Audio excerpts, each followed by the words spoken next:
Hi, everyone. I'm Yazad Dalal, Chief Growth Officer here at Joveo, and welcome to Recruiting Realities, where we bring to you the latest developments and insights in recruitment.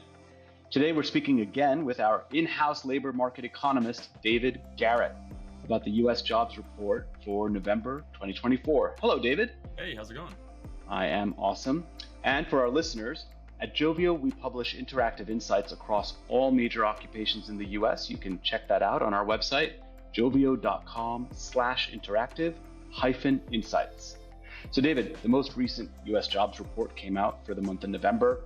The US labor market added an estimated 227,000 jobs. That's a big change from 12,000 jobs added in the report back in October. And unemployment has ticked up slightly to 4.2%. I think what the data was showing was employment is up in healthcare, 54,000 new jobs, government, 33,000 new jobs, leisure and hospitality with 53,000, and then transportation, manufacturing. The Boeing strike is over, so a lot of those workers came back to work in early November.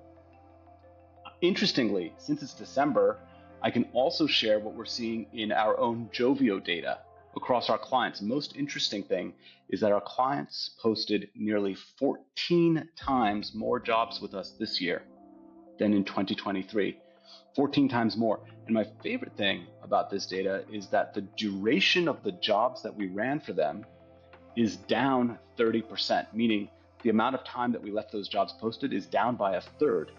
But the volume of applicants for each job, the number of people who applied, is up 48%. So jobs have to stay up for less time, spend less money, but the number of people who applied is up by half.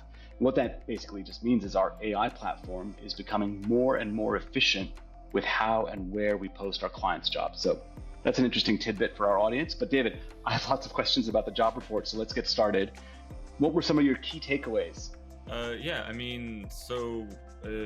would say this report was kind of one for the nerds, the one you have to pay more attention to the details in. I think for starters also, in the report, there was, we saw that there was not as large of an increase in retail as you would normally see, particularly around this time, with Black Friday, and it was like the largest Black Friday. I think it was something close to it was like 1 point something billion dollars, I recall, definitely higher than previous years. Cyber Monday was crazy as well, but a lot of employers, since it was on the 29th of November as opposed to I think the 23rd last year, I feel a lot of us think that it's likely that employers held off until closer to the end of the month, so we'll probably see a very large increase in retail next month. But the rest of it is very return to form in terms of apply numbers, like you said, with 12,000 in October. So I really think in this one you have to look more into the details for it to find the more subtle changes in the labor market. Yeah, so it's a real devil's in the details kind of report, I guess. Yeah, exactly. A lot of it, if you're looking at more long-term trends and compare numbers with last year, you really get a more full picture.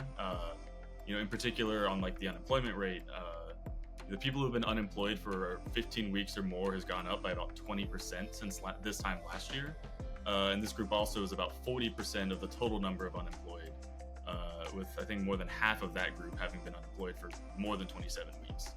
It's very tough. Yeah, it's a lot more people are experiencing unemployment for a longer duration. A lot of it is still within this business and tech sector. So for those hiring in that realm, you're probably seeing a lot of this. Professional services, technology. Mm-hmm. Exactly, yeah. And there was a lot of in 2020, 2022, there was a lot of overhiring. There's a lot of hype around remote work and the national workforce, AI and ML advancements. But because interest rates have remained high, as we've kind of talked about, a lot of investors are being more choosy about where they're putting their money. So a lot of companies are seeing becoming much slower when it comes to making hiring decisions. In addition to, as you mentioned, receiving a significant number of more applicants than in previous years, which also corresponds with what I've seen whenever I check through some of the data of our clients.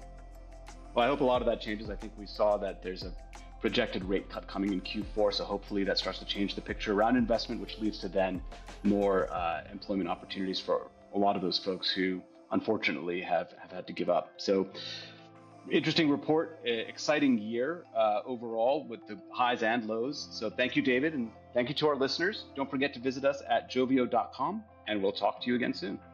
Yeah, thanks for having me.